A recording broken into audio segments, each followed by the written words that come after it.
दुनिया का सबसे बड़ा जलसा, सबसे ज्यादा लोगों के वोट, सबसे बड़ा चुनाव प्रचार। बस कुछ ही महीनों बाद भारत 18वीं बार अपनी केंद्र सरकार चुनने के लिए वोट डालने वाला है। इस बार देश के सामने दोस्तों 10 बड़े सवाल हैं। ये 10 सवाल तय करेंगे कि 2024 ही नहीं 2029 में भी देश में किसका सिक्का चलेगा। 2024 के आम चुनाव में ये 10 सवाल वोटिंग मशीनों के सामने खड़े दिखेंगे और 2029 के चुनाव तक इन 10 सवालों की छाप पब्लिक के दिमाग पर बनी रहेगी।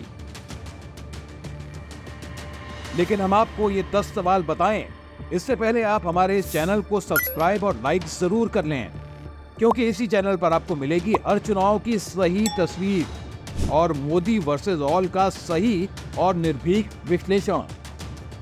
तो दोस्तों 2024 राष्ट्रीय इलेक्शन का साल है।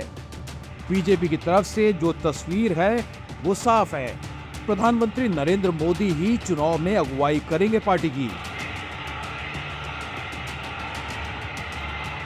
लेकिन इस चुनाव में विपक्ष की तरफ से मोदी का मुकाबला कौन करेगा, ये अभी तक साफ नहीं है। यही है पहला बड़ा और शायद सबसे क्रिटिकल सवाल। इस सवाल का जवाब अगले कुछ समय में नहीं मिला तो 2024 के चुनाव में विपक्ष के मुद्दे, विपक्ष की रणनीति और विपक्ष की तैयारी बेअसर हो सकती है। चुनाव को लेकर दूसरा बड़ा सवाल यह है कि बीजेपी जैसी राष्ट्रीय पार्टी, जो दुनिया की सबसे बड़ी राजनीतिक पार्टी भी है, उसके मुकाबले कोई दूसरी राष्ट्रीय पार्टी भारत में बचेगी या नहीं, या फिर पूरे देश में छोटी छोटी रीजनल पार्टियां ही बच पाएंगी, जो अपने अपने राज्यों में तो शेर होंगे लेकिन राष्ट्रीय स्तर पर ढेर हो जाएंगे। तीसरा और बेहद अहम सवाल ये कि 2024 के चुनाव में जहां बीजेपी को 300 से ज्यादा सीटें जीतने की उम्मीद है, वहीं कांग्रेस किस उम्मीद में है? उम्मीद में है या नहीं? पार्टी के लिए अच्छी स्थिति तब मानी जाएगी जब उसकी सीटों का आंकड़ा 100 को पार कर जाए। ये चुनाव कांग्रेस के भविष्य का जवाब भी दे देगा। चौथा सवाल कांग्रेस के पुराने इतिहास से जुड़ा है दोस्तों। वो इतिहास जिसकी वजह से कांग्रेस सालों से ऊंची जातियों की पार्टी मानी जाती रही है, लेकिन उसने एक अलग फैसला लिया। वो ये कि वो कास्ट सेंसस यानी जातीय जनगणना करवाना चाहती है और आरक्षण का दायरा बढ़ाना चाहती है। और इसीलिए कांग्रेस इंडिया अलायंस के नाम पर उन पार्टियों के सहारे चुनाव लड़ना चाहती है जो सोशल जस्टिस के नाम पर अपनी पार्टी चला रहे हैं।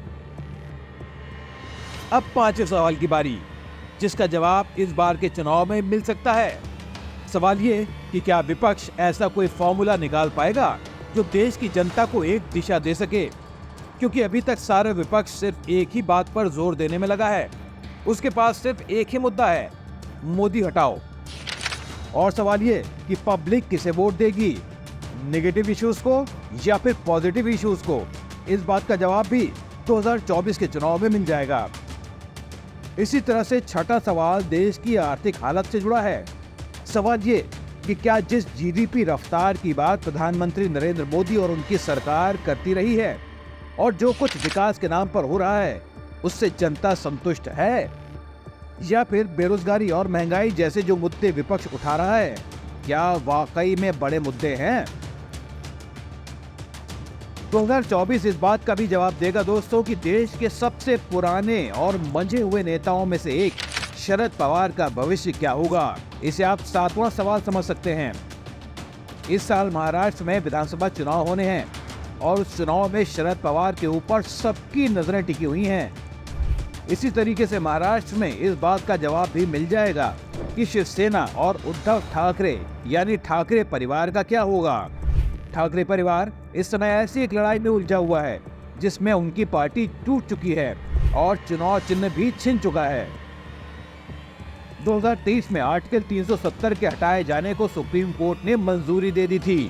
2024 में कश्मीर के भी चुनाव करवाने की बात की जा रही है।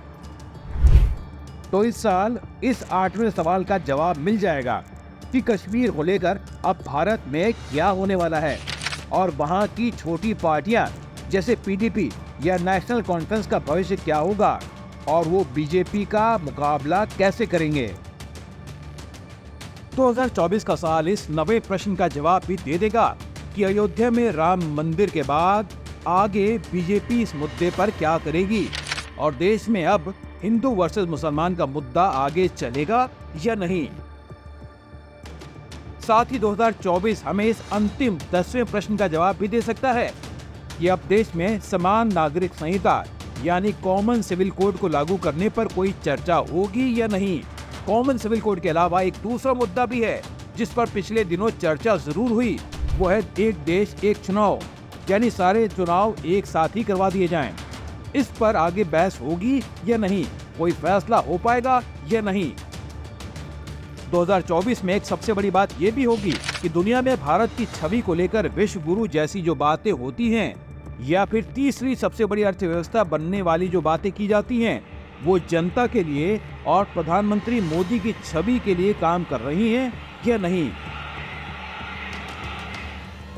तो ये था दोस्तों आज का वीडियो। मिलते हैं कल फिर एक नए वीडियो के साथ। लेकिन अगर आपने अभी तक इस चैनल को सब्सक्राइब नहीं किया है तो इसे जरूर सब्सक्राइब करें, लाइक करें, अपने परिवार अपने मित्रों के साथ शेयर भी करें ताकि हमारा एनालिसिस ज्यादा से ज्यादा लोगों तक पहुंच पाए। नमस्कार।